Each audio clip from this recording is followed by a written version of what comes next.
2 fois par jour, les élèves de la Star Academy, dont la 11e saison est actuellement diffusée sur TF1, ont droit à une pause durant laquelle ils ne sont ni filmés, ni enregistrés. Lola, dernière éliminée en date, a révélé à Télé Loisirs ce qu'il se passait dans la château à ce moment-là. C'est un des secrets les mieux gardés du château de la Star Academy. 2 fois par jour, le matin et le soir, les élèves ont droit à une pause d'1 heure durant laquelle ils ne sont ni filmés, ni enregistrés. Et qui ne sont pas proposés à heure fixe.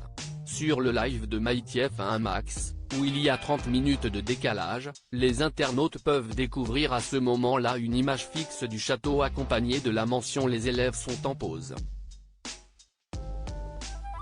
Star Academy, que font les élèves pendant les pauses CSA au château?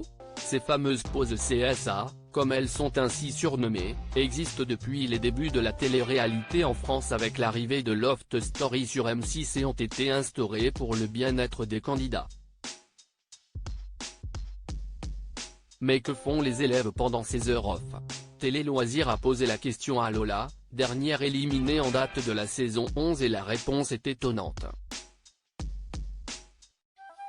Lola, Star Academy 2023, on avait un message pour nous dire que les caméras prenaient selon la candidate originaire de Bourgoin-Jallieu, 99% du temps à ce moment-là, on dormait. C'était vraiment le moment où on faisait des siestes. On tombait comme des mouches. Et des fois, on avait un message pour nous dire que les caméras reprenaient, mais on ne se réveillait pas, s'amuse-t-elle. Et même si les élèves ne sont pas enregistrés, tous ont pris l'habitude de conserver leur micro.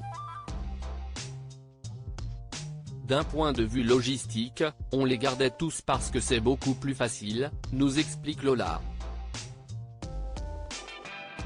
Lola éliminée de la Star Academy, ce qu'elle a eu le plus de mal à vivre au château. La jeune femme nous a également confié ce qu'elle avait eu le plus de mal à vivre durant ces 2 semaines passées au sein du château de Damary-Lélis.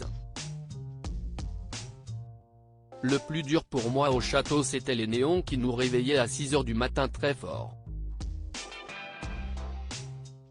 Ça faisait très mal aux yeux et ils restaient allumés du matin jusqu'au soir. C'est pour le bien de l'image, on ne peut pas y faire grand-chose. Mais se réveiller avec une telle lumière, ce n'est pas très agréable, s'amuse-t-elle avec le recul.